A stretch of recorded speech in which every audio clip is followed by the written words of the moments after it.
the trophy up there. Do you really? Yeah. We got to run up and get a few shots of that. Where is it?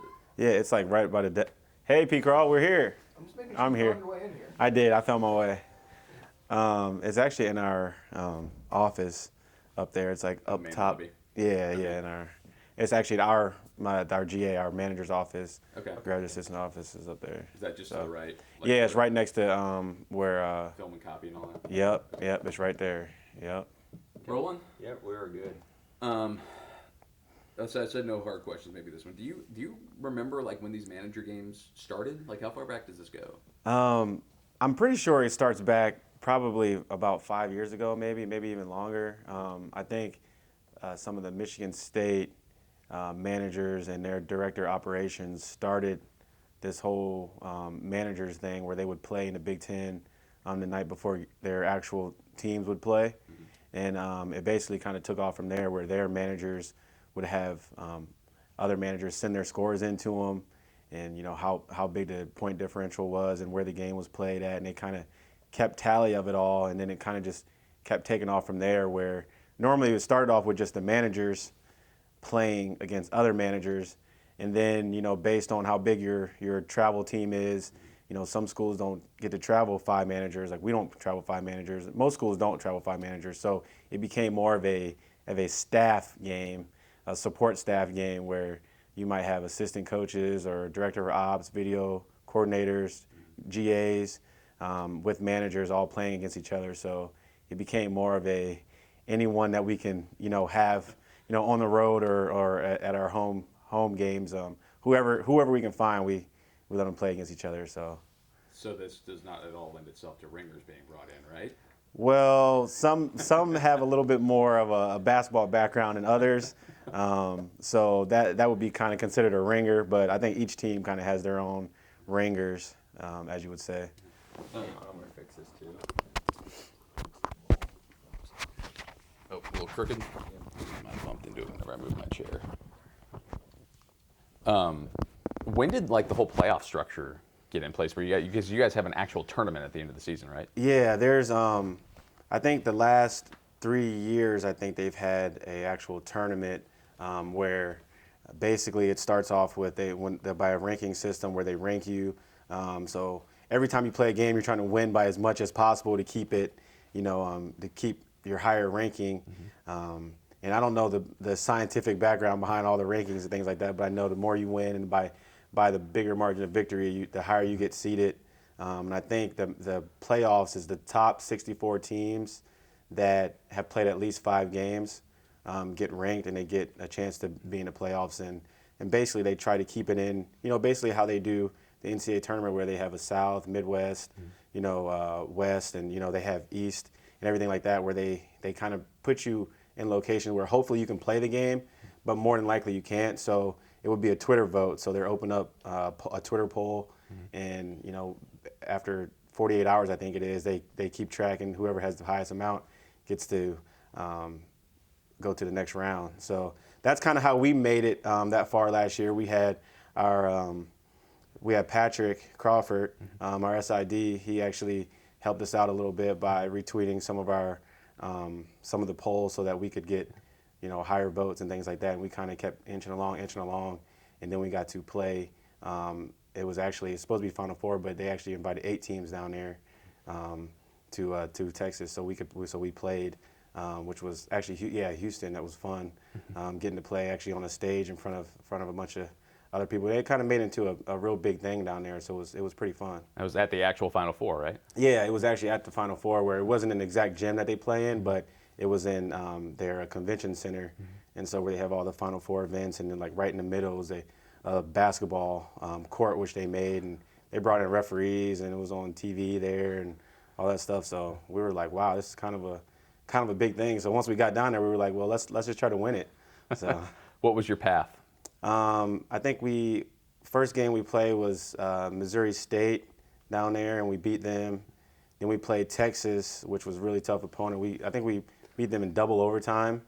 And then we played Western Kentucky in the championship, where Western Kentucky actually, they were our only loss last year. We played them our first game here.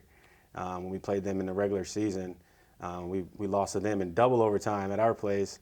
and then we got to play them again in a championship game, and they had, so-called ringers on their team where, assistant coaches, Shammond Williams, he played in the, Final Four back from North Carolina years ago, and so it was fun. It was fun getting to play again and play them again and stuff. What was that feeling like? You get the win, and you got to raise a trophy too, didn't you? Oh yeah, it was cool, especially for our managers that went to. We had two managers that were three actually that were seniors, so that was their last time really representing Missouri, and so it was pretty cool for them, and they had some of their family come down and all that stuff. So for them to say that they got to play against other schools and represents their school on a national stage was pretty cool for them. How intense do these games get?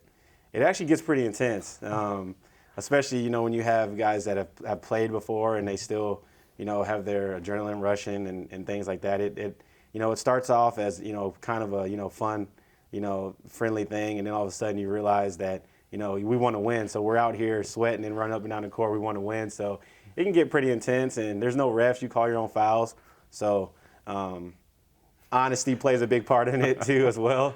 And some are more honest than others, so it's pretty fun though. How have you guys done so far this year?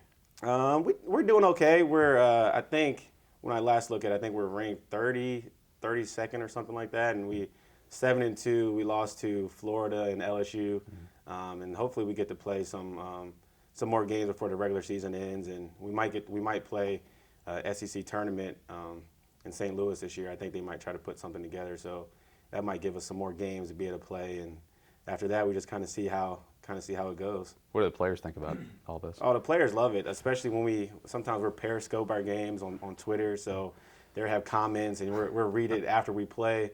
They're watching the game and supporting us. They're always asking us, "Are we playing tonight? Are we playing? Or how'd you guys do?" So it's the next morning during breakfast. If you lose, you got to really come up with some type of excuse. But when you win, it's kind of fun because they all support us because we know we support them every day. So it makes for kind of a fun atmosphere.